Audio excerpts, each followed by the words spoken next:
liberating members of the university community lost to the dictatorship.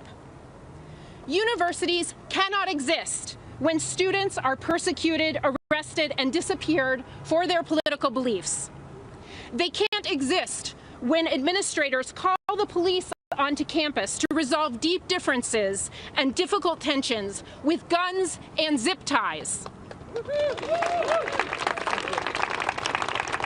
Universities cannot exist when their leaders do not stand up for the basic values of teaching, learning, expression, research, inquiry, and debate.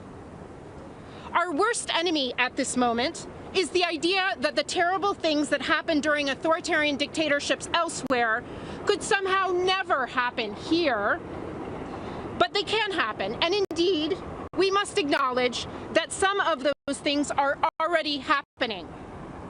The AAUP calls on our students, faculty, and staff to stand together and to defend one another, as well as the principles of academic freedom. But we must recognize that this grievous attack on our university community is also an attack on our city, on our country, and we therefore call on all people of good conscience to stand up for democracy, to stand up for due process, and to stand up for our most basic constitutional rights. Thank you.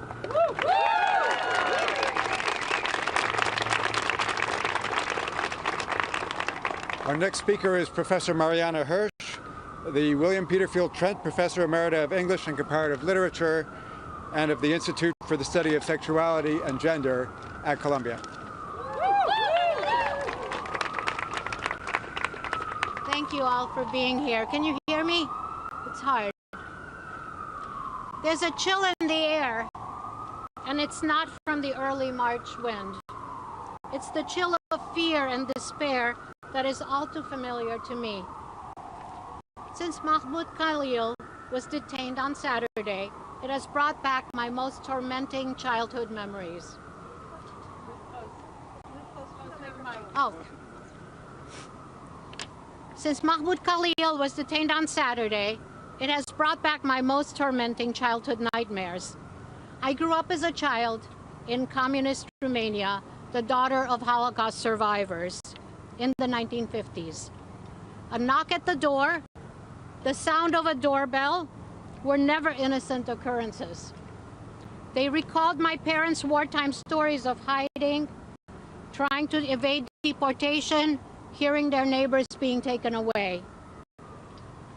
But for me as a child, they could mean that the Securitate, the security police, was coming for my parents.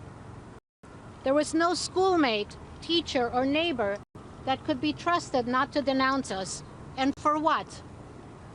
Well, there was never a lack of a pretext to arrest enemies of the state, often a code word for Jews. But during all that frightening time, there was a word that offered hope of the possibility of living freely. And that word was America, or as my mother pronounced it, America. Surely a bit naive, but we came here believing in it, and a lot of me still does. I've spent my career, or a good part of my career, teaching about fascism and the memory of the Holocaust, so that what is happening now should never happen to anyone.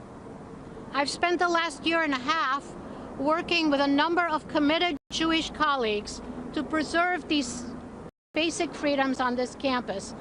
Freedom of expression, freedom to protest, freedom to speak out and to act against injustice.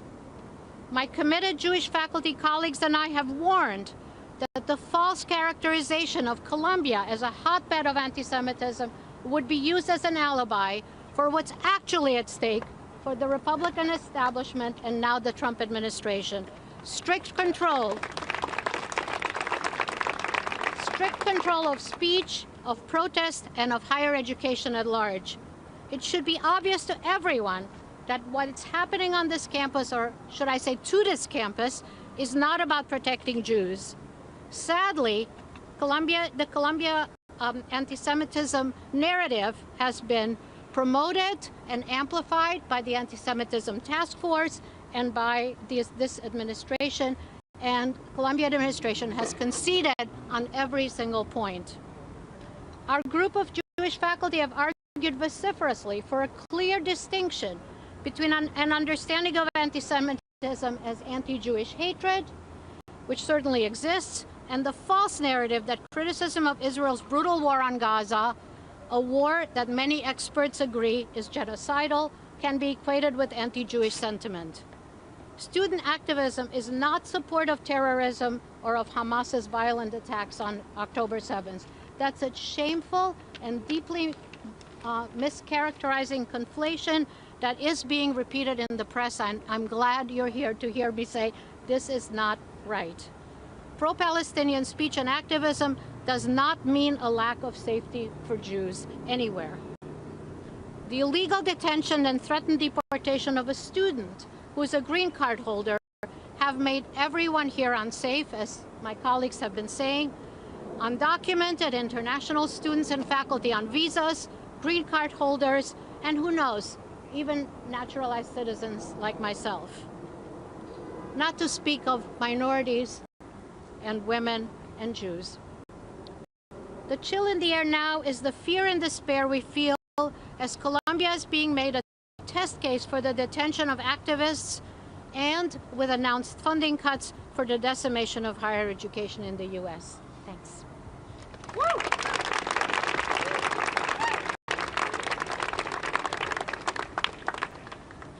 Our next speaker is Rabbi Jason Klein, the senior rabbi at Congregation Beit Simchat Torah.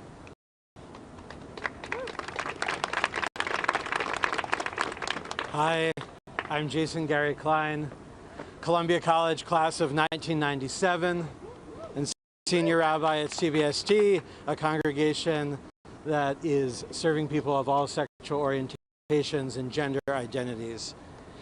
As a Columbia alumnus, I was shaken both by the news of $40 million of federal funds being withheld from Columbia by the Trump administration, and I was also shaken by President Armstrong's email over the weekend and the links that it contained, because they appeared to exploit anti-Semitism rather than actually have a cogent plan to combat it. And Mahmoud Khalil, I am mortified as an American, as a Jew, and as an alumnus of this institution that you have been taken into ICE custody, and I cannot even imagine what you and your family are going through right now. President Armstrong, I am concerned that you may not have done enough to protect Mahmoud Khalil and his family. This week's Torah portion, Ki Tisa, describes a vacuum in leadership that leads our ancestors to create an idol. One reason this section of the Torah is notable is because even Moses' brother Aaron, the de facto leader of the Jewish people in Moshe's place, takes no responsibility for the construction of the golden calf. Unfortunately, it's a very human thing to do, to shirk responsibility. Let's stop doing that. Let's not let each other off the hook for it. Today, we're calling out the outrageous absence of moral leadership coming from the highest offices in this country. I condemn the detention of Mahmoud Khalil and the withholding of federal funds from Columbia. They are not in Jewish safety. They are not in the interest, they are not in the interest of Jewish safety. They are a distraction from real acts of anti-Semitism, and they rely on weaponizing anti-Semitism. They rely on exploiting people's worst instincts to capitulate to tyranny. Whether or not I or anyone agrees with a particular opinion of a fellow Columbia lion, whether or not I or anyone agrees with the opinion of a fellow Columbia lion, it would be a grave mistake for any of us as Jews to forget that liberties such as free speech and the right to due process have allowed us to thrive in this country as well. So if you agree with one of Mahmoud's opinions, we haven't actually been on a first-name basis, Mr. Khalili's opinions, you may be outraged. And if you disagree with Mahmoud Khalil, I suggest that this is a good time to be even more outraged, because what happened to Mahmoud can happen to anyone. So let us call on ICE for Mahmoud Khalil's release. Let us call on the release of federal funds to Colombia, and let us call on Alma Mater to fight on for victory evermore, the victory of intellectual honesty and the victory of American liberty. Thank you.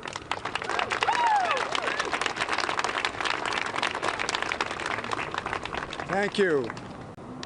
Our next speaker is Professor Sonia Posmentier, who's Associate Professor of English at New York University, and she's here to represent the Sanctuary Campus Network.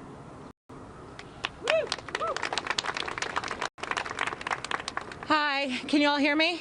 Yeah. My name's Sonia Posmentier. I'm a faculty member downtown at New York University. I'm also a member of the Executive Council of NYU's chapter of AAUP. So I'm here in solidarity with my colleagues at Barnard and Columbia, and in solidarity with Mahmoud Khalil, to demand his release from ICE custody, and to call also on Barnard College to reinstate students who've been expelled for protesting the war on Gaza by Israel with arms from the U.S. I'm also here, as was said, as a member of the Sanctuary Campus Network, which is a new formation of college and university individuals from across the U.S. and Canada.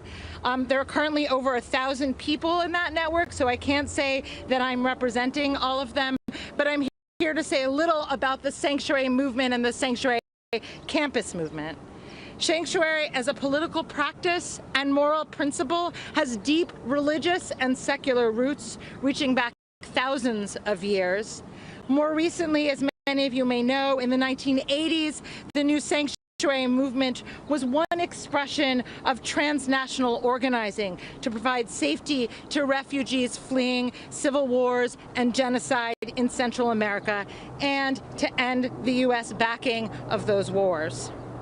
During the first Trump administration, in the wake of the Muslim ban, we took this movement up on college and university campuses with a focus on protecting undocumented students and immigrant students, and collaborating with immigrant rights coalitions in our communities. The National Sanctuary Campus Network came together this past December, because we know that all who are defined as outsiders to the MAGA state are targets. None of us is safe. Sanctuary and college campuses, the basic idea that it should be possible to study and teach and express political ideas freely without fear of unlawful detention or deportation, is, believe it or not, a contested idea. When we first started organizing around Sanctuary at NYU many years ago, we were told, we're already a Sanctuary campus, just in everything but the name. And then when we said, well, take the name, they said, well, that might be making a promise we can't keep, which was a little closer to the truth. Now administrators all across the country are trying to adopt a stance of neutrality or civility, but their version of neutrality is far from it. It upholds the Palestine exception to speech and critical inquiry. It upholds the banning of trans people from public life. Caving to Trump directives on DEI, social justice, and climate justice is far from neutral. In fact, it's taking us backward, creating restrictions on what we can study and how we can collectively transform university spaces. But let's be clear, it's not that our universities cannot make themselves sanctuary to all students. It's that they will not, as Columbia University has shown us most dramatically by enabling the detention of Mahmoud Khalil this weekend. So while faculty and students continue to push our administrations, we've also been building sanctuary among ourselves, because it's not just something we demand, it's something we have to make. And because of how important we are to each other, I want to acknowledge that we're living in a time of great fear. and to take a minute to acknowledge the courage of Mahmoud Khalil and all our students who are protesting against genocide in the face of this fear. And to ask that those of us who are faculty and have power and privilege to do so stand with them and take on some of that risk with them. The poet June Jordan, Barnard alumna, identified this courage when she addressed Columbia students sitting outside the steps of Hamilton Hall, which they had renamed Mandela Hall, in 1985, protesting South African apartheid. She said to them, "And that is what you, the students of Columbia, say to all Americans as you sustain this protest. Fear of reprisals stops here with my body. Tyrannical rule and tyrannical force stops here with my body. Reprisals may come, tyranny may continue, but tyrannical rule and tyrannical force will have to deal with me, with my body, with my open and speaking big mouth, as long as I am alive." And it's in this spirit that we organize across the U.S. and Canada now to demand to become sanctuary campuses. Sanctuary campus means the end of war and occupation of Palestine. It means no ICE on or around our campus. It means no threats of deportation against international students, faculty, and staff. Sanctuary campus means we can critically study systems of oppression, including racism, colonialism, heteropatriarchy, and transmisogyny. It means college should be free. Sanctuary campus means we try to build a free and just world by dismantling our campus's complicity and in war and oppression. And sanctuary campus means we keep us safe. Free Mahmoud Khalil.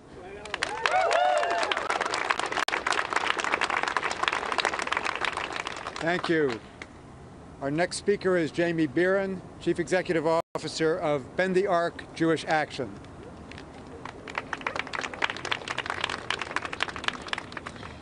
Hi, good evening, everyone. My name is Jamie Beeren. I'm the CEO of Bend the Arc. We are the largest national Jewish organization that works exclusively on domestic policy. And we're a multiracial, multi-ethnic, intergenerational movement who is rising up for an American future in which all of us are free and thriving. A future free from white supremacy, xenophobia, anti-Semitism, and racism. I'm also a graduate of the Columbia Business School and Institute for UJA Federation. I have a certificate from the Columbia Business School nonprofit program. And before I jump into my prepared remarks, I have some exciting news to share, which is that it is being reported that a judge has enjoined Mahmoud's removal until the court has the opportunity to consider the petition that's been filed on his behalf in federal court. And this is good news. And we still have to keep fighting, both to ensure that he is released and to protect free speech and oppose this broader mass deportation agenda.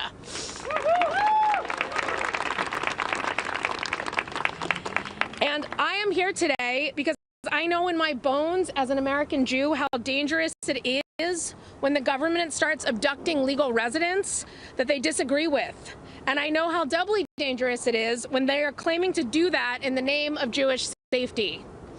If this administration truly cared about Jewish people or wanting to end anti-Semitism, it would be upholding our freedoms to speak, study, and stand up for what we believe in. Abducting Mahmoud Khalil and tearing him away from his family is an affront to freedom and safety for all of us, Jewish people very much included. This is a blatant example of how this administration uses anti-Semitism as a smokescreen to enact its plans to bully, blame, and ban people, plans that have nothing to do with Jews or our safety. At Bend the Arc, we have devoted much of our organizational time, resources, and power towards the work of ending anti-Semitism wherever it comes from. We do this because we understand how damaging anti-Semitism is for Jewish people, for this country, and for all of us. But let's be clear.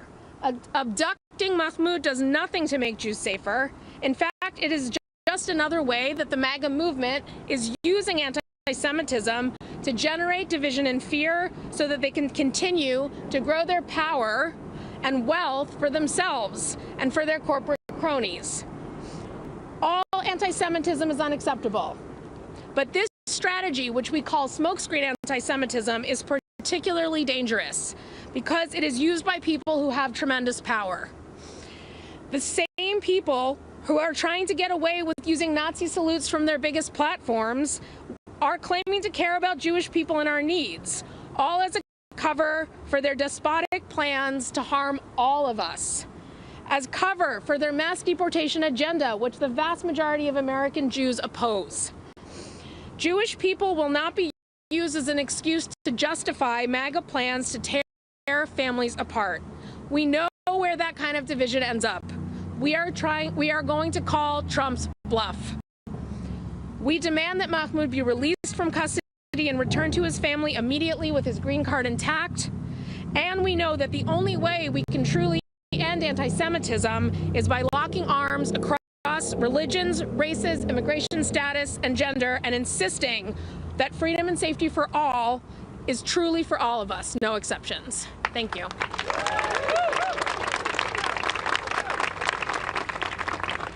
Thank you all very much for coming. We have one more speaker, Rabbi Rachel Goldenberg, the senior rabbi of Malkut, and we'll have a press availability afterwards.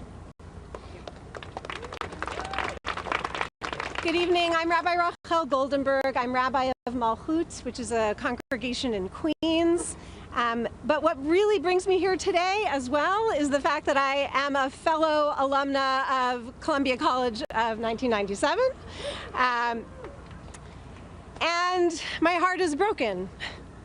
I and many in the Jewish community could not be more deeply troubled by the Trump administration's detention of Mahmoud Khalil without due process, as well as their cancellation of $400 million in grants and contracts to Columbia University, claiming as their reason the school's continued inaction in the face of persistent harassment of Jewish students. This morning, reading about Mahmoud's detention and learning about his wife, that she's 8 months pregnant, I felt physically ill. I cannot imagine the fear and worry that he and his wife must be feeling right now, and I just want to take a moment to extend all of our prayers and care and support to him and to his whole family. These actions threaten democracy and the rule of law and endanger the entire system of higher education without making Jewish students any safer. Anti-Semitism is real. It exists in this country. It exists in all sorts of political movements. It even exists at Columbia. And it is also true that the majority of students who have taken part in the campus protests, including many Jewish students, did so peacefully and because they wanted the war in Gaza to end. It did not come from a place of anti-Semitism. If the Trump administration was actually concerned about fighting anti-Semitism, they would not be halting the work of the Department of Education's Office for Civil Rights, which is the body charged with such investigations. Nor would they be platforming white nationalists or those who perform Nazi salutes. It breaks my heart as a Jew who found my path to the rabbinate in large part due to my experience of rich and joyful Jewish life at Columbia, to witness how the Trump administration is targeting my alma mater and using the pretext of Jewish safety to move forward their xenophobic and authoritarian agendas. I am also angry and ashamed that the university has not stood up to these assaults on civil liberties and the rule of law. This week, the Jewish community marks the holiday of Purim. We celebrate the biblical story of how Queen Esther saved Persian Jews from destruction by the king's xenophobic minister, Haman. Queen Esther, herself a Jew, risks her life to reveal her identity, to speak up and protect her people.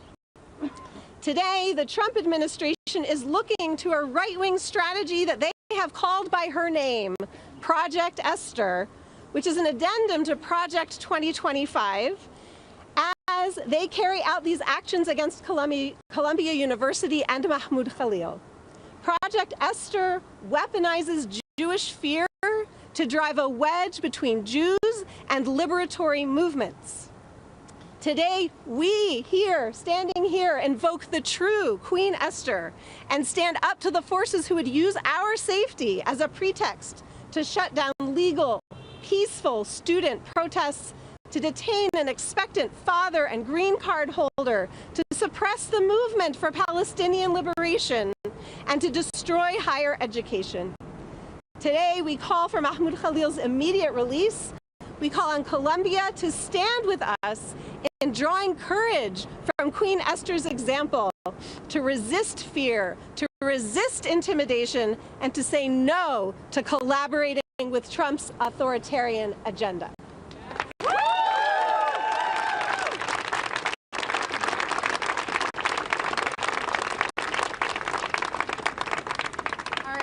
Thanks very much, everyone. That's the end of our planned speakers. If you want to stick around and spread out and speak to any folks, I can send them your way. But now is probably a good time to collect your microphones. Thanks.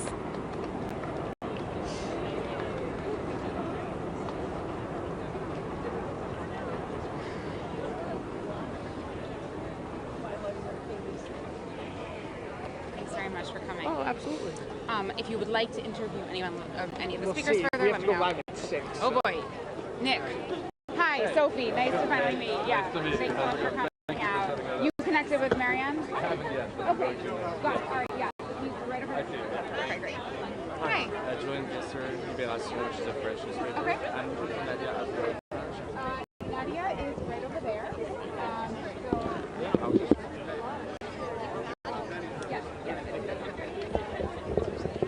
Hi. How are you? I'm good. My name's Chris. I'm from Politico. Okay. I just want to ask a question. Yes. Would you like to speak to one of the speakers, or do you want to ask? Sure. Can you give me the person who spoke first? Maybe I was a bit late. So I will... Yeah, we had our MC Michael, and then our first speaker was. Is there a list of all the speakers? So Yes, if I can give you, if you give me your email, I will make sure that you get our press release after the fact. And then we added a couple names in, so, always gotta keep